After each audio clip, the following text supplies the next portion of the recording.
Good evening, everyone. My name is Chris Cooper, known as the Channel Guy Trader, and I'm reporting to you live from Wall Street Trading's Miami office down in sunny South Florida. Today's date is Tuesday, January 14th, 2014, and here is today's After the Bell Market Summary video brought to you by WallStreetTrading.com.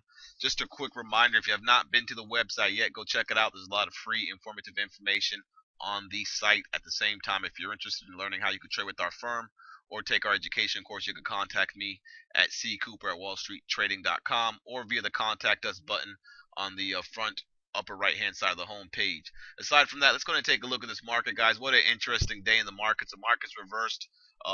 We went down for the first two 15-minute candles, so for the first 30 minutes, formed a hammer on the second 15-minute candle, then off to the races we were. I'm talking about a move from 1816 on the ES all the way to a high of 1834. A nice little 18-point move. Almost a nice 20-point move on the ES. Yesterday's high that we made, yesterday's high on the ES was up here around, say, 1838. Oops. Yeah, so yesterday's high on the ES, we had a high on the session of 1838.75. Today we hit a high of 1834 and a quarter, so pretty much three and a half points away from retracing back of everything that we lost yesterday. I mean, taking a look at the markets, I mean, the Nasdaq held strong thanks to Apple and Google. They just went ahead and bought those stocks up to keep that Nasdaq up. Apple, Google did pretty well, and then we had an upgrade. Intel got upgraded from J.P. Morgan. Microsoft. So the whole tech sector was bullish. That kept that Nasdaq pretty strong. Again, tech sector was one of the stronger sectors today. Microsoft up 2.25%. Google up over 2.25%. Apple up close to 2%. Hewlett Packard up there pretty nice. Semis trading pretty nice. Data storage stocks, which have been in play, trading pretty nice. And then we had the financials trading good as well. Even with the earnings out of J.P. Morgan and Wells Fargo, they closed pretty flat, but Bank of America up 2%, taking the lead there, and some other mixed action. The financials did all right. They were kind of mixed today. Healthcare did all right. GILD up 2.5% today again. BIIB up close to 5%. Consumer goods, they were mixed. Services stocks, they did pretty decent today. Mixed action there, though. Then we had a lot of bullish action in the basic material stocks, specifically the natural gas names, which we'll take a look at. I believe they said that there's a natural gas number that we have coming out this week that a lot of people are expecting to be very bullish or be a drawdown in inventory, which of course will cause prices to rise up. It kind of makes sense for the fact that we did have that that little vortex, freezer, cold vortex, whatever the hell they were calling it, excuse me. But that definitely, I'm pretty sure a lot of people are buying some natural gas to try to stay warm, or heat up their oven, or whatever the case may be that they use that stuff for, oven, outside, grill, all that other good stuff. But in any case, we'll take a look at some of those energy names, guys, and let's just go ahead and break down the charts. Let's go ahead and take a look to see how the Dow closed out the session along with the Nasdaq and the S&P 500. The Dow closed up 115, call it 116 points. The Nasdaq closed up 69 and 3/4 of a point. And the S&P 500 closed up a little over 19.5 points. If we take a look at the breadth of the markets today, we had 4,739 issues advancing on the NYSE, Nasdaq, and the Amex. We had 1,614 issues declining on the NYSE, Nasdaq, and the Amex. Therefore, the market pretty much reversed everything that it did yesterday, and you could tell in the breadth as well.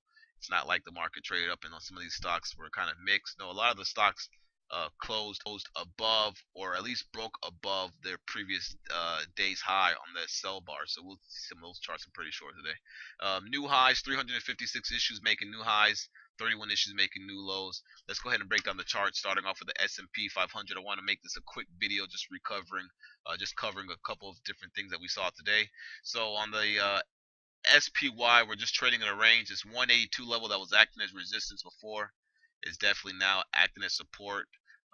We held yesterday. We closed right on that 182 level, and we held it. So they bought us right back up, and we're going to be watching this 184.69. I'm pretty sure they're going to try to take us up to that level there. Guys, we could be starting a little range-bound action here, so you want to watch out for that. In other words, don't, when you trade intraday, don't expect to Try to catch that nice little momentum breakout or that nice little momentum breakdown. Because usually when the markets start to trade range bound, those just reverse or reverse back to the mean and start trading back up. When the stock looks like it's going to break down, they'll flash it down and then they'll take it to the top side. Same thing when the stock looks as if it's going to try to break out intraday. If the markets are range bound, we have that range bound environment mentality going on where people aren't really looking to put any new positions on and stuff like that. They'll have a fake breakout and then the stock will move back in. So just something to keep in mind if you're actively trading intraday like we are over here. So the SPY, if it could get above today's highs, we'll be looking for yesterday's highs. If we get above yesterday's highs, if we hold above that 184 level, we'll be looking for 184.69 and a push up back up towards that all-time high right there. Let's go and take a look at the ES. The ES, I did not get a chance to mention this to you guys yesterday, but we have a bull flag on the yeah, I just saw this earlier this morning. I talked about it in the midday market update, but I should have showed you guys this yesterday. Anyways, we had the ES hold the bottom of this little downward channel that we have from this little move up. It's like a little flag action here that again kind of put everybody on the edge of their seat yesterday, as a lot of people thought we were going to break down, but we held that 1809 1880 area, 1810 call it, and we're back up. So we're going to be watching this nice little downward channel. Obviously, if it breaks out and we hold, we're going to be looking for the price action to move up, and then if we chop around it, but we start getting weak, we break 1809.80. We're going to be looking for them to bring it down. So just keep this little area, this little price action range on your radar. Let's go and take a look at the triple Q. The Nasdaq 100 closed up close to 2%, very strong. Same thing here, back inside that channel after it closed underneath that channel. Again, we can adjust these trend lines right here. We can just duplicate the trend lines to that little pivot low that it made right there, and then do something like this right here to the upper trend line. I'm actually going to take, I'll leave that in there. So these are some channels we're working off of. Let me make these lines a little bit thin here so I can just see it, but I don't want to take it off the chart.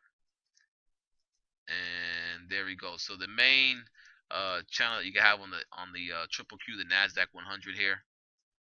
All right, it's a thick one that I have, and you can see we're still in that nice little upward channel that we're holding, and we closed above. The Nasdaq actually closed above yesterday's highs, and it closed. Let's see, the close today was 87.65, up $1.64. The close from last week Thursday was 87.02. Today we closed at 87. Hold on a second. Sorry about that. So today we closed at let's see here, 87.65, and the close right here was at 87.02. So we closed above last week Thursday's high. So take a look here. I would say the Nasdaq canceled out this little downtrend because we moved down, we moved up, we closed low, but then guess what? We gapped up and we went, and then we closed above this little pivot high right here. So that cancels out the downtrend in the Nasdaq. And again, the Nasdaq was the strongest index today. All right, let's go and take a look at the Apple chart. Apple bounced right in front of that little accumulation zone that we discussed earlier, and now it even broke the little downtrend line and closed right above this nice little downward channel right here. Keep an eye on Apple. Apple may want to give us a run back up towards this 570 here if the Nasdaq continues to hold this bid, and people are like, okay, we're not going to pull back. Well, we must buy equities right now. You get what I'm saying here, guys? If we don't pull back, all that sideline money they're talking about here on the TV and in general about looking, sideline money waiting for the market to pull back and correct to buy. Well, if we don't pull back to buy and we start to build a higher base, those people are just going to buy right now and try to find a relevant level to work their risk or manage their risk off of, I should say. So keep that in mind. Google, again, all-time highs in Google. My friend was just sending me a message on Facebook saying that all the same stocks are working, so we can't get too worried right now. He's very right. I mean, look at this. See, look, nothing's changed. Apple, Google, Twitter, Facebook, DDD, Tesla, the system's still intact, he says. And it's true. We have Google making all-time highs. They have earnings coming out next week. If they blow the numbers out the water and they gap up, of course, we're going to see that NASDAQ move up as well. Let's see, when does Apple have earnings? Apple has earnings coming out on about, let's see, 2 weeks from now on that Monday. So pretty much on the 27th. We are in the heart of earnings season. Remember, earnings season just got started. So if these companies report good numbers, I mean, that's going to be another catalyst for people to say, hey, you know what, let's just go ahead and buy right now because things are getting better. And we expect them to get better. They're going to keep on moving up. So Apple, Let's see, Triple D. This stock got smoked today. We actually were able to make a nice little short trade on this one, which I highlighted on our Facebook page, and I also highlighted in our midday market update. My friend told me that this stock was getting smoked after hours. Let me see what he's referring to. And yep, it is. They must have got up, downgrade or something after hours. They had. I'm not sure if they. I don't think they had earnings, but take a look at the stock. The stock is trading 86 now. You can see it right there, trading 86. So it closed at 91.21, and now it's back down in that range. This stock most likely is going to get some selling pressure back again tomorrow because they did a little shake and bake action, right? They sold it off, bought it back up, and now it's gapping down back here. People may say, hey, I just want to get out this stock. Um, and if they do that, this stock has nice support at 81.25, so keep an eye on that name there. Let's go and take a look at Tesla. Tesla beast mode today, up $21.93. You had the Elon Musk guy on CNBC this afternoon, late afternoon here, and I'm not sure if he said anything extra that caused the stock to move up more in the last 30 minutes or the last hour.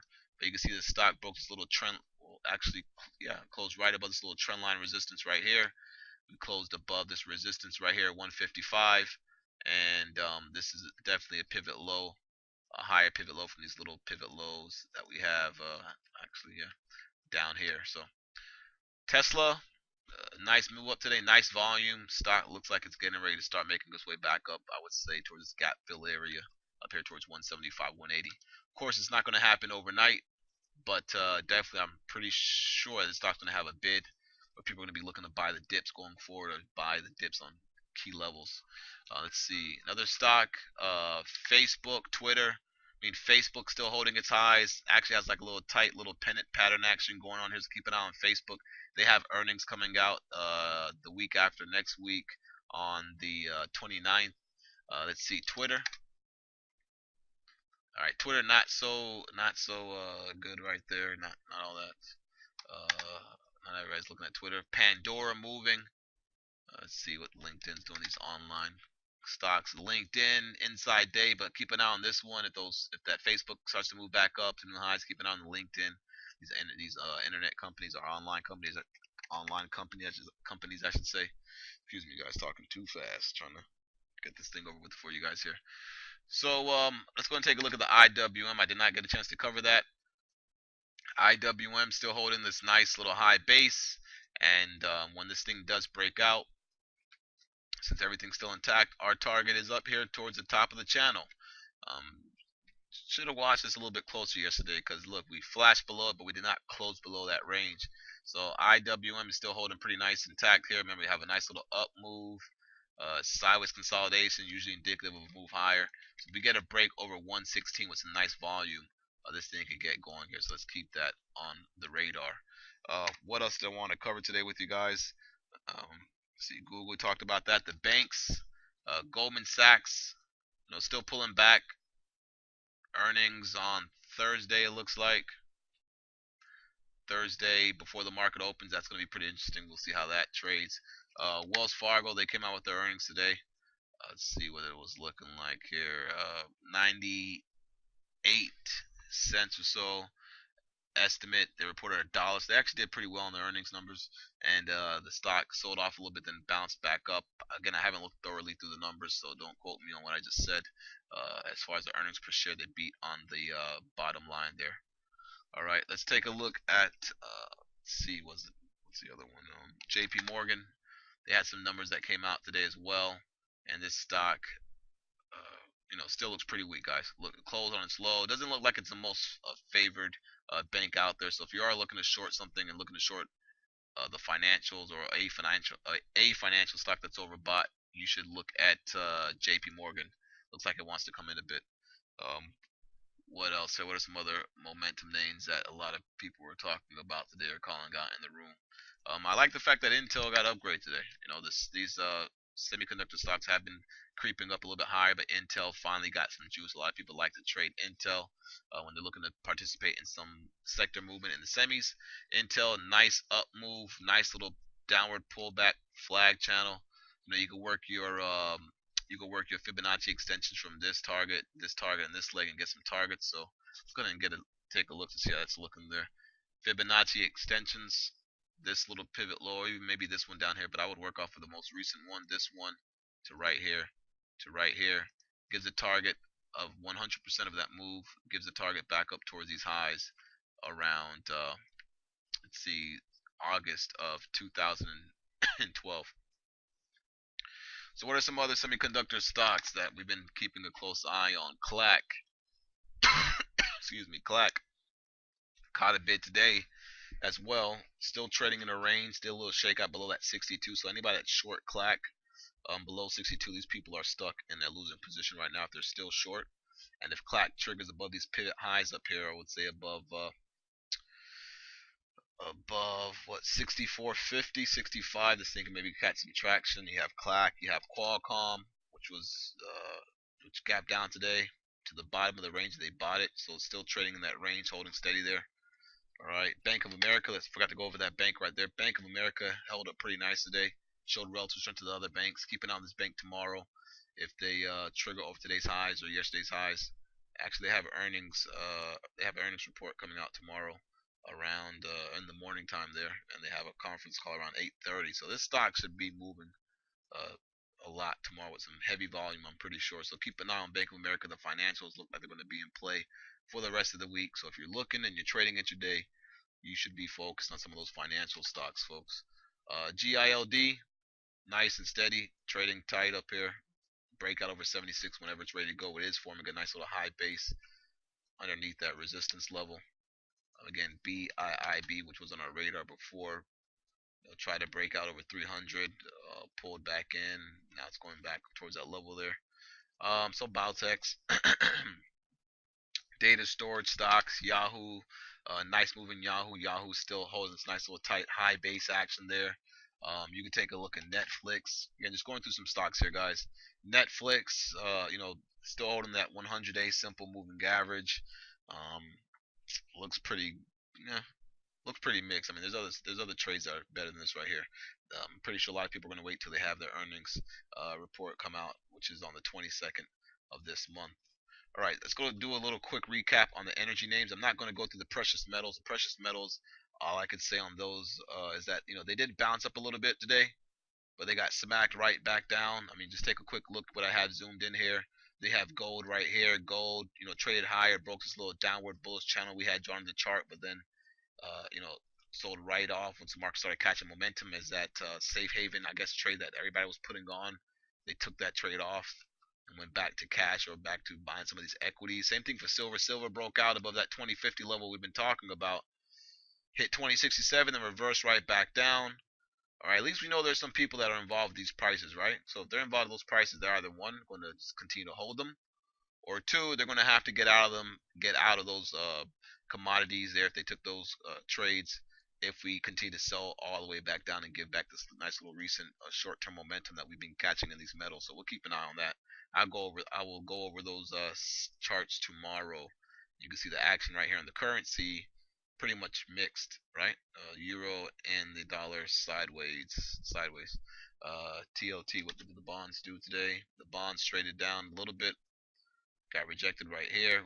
Definitely got to keep an eye on these bonds if they start putting again these lower pivot highs in. All right, let's take a look at a couple energy names real quick. Then I will end the video here.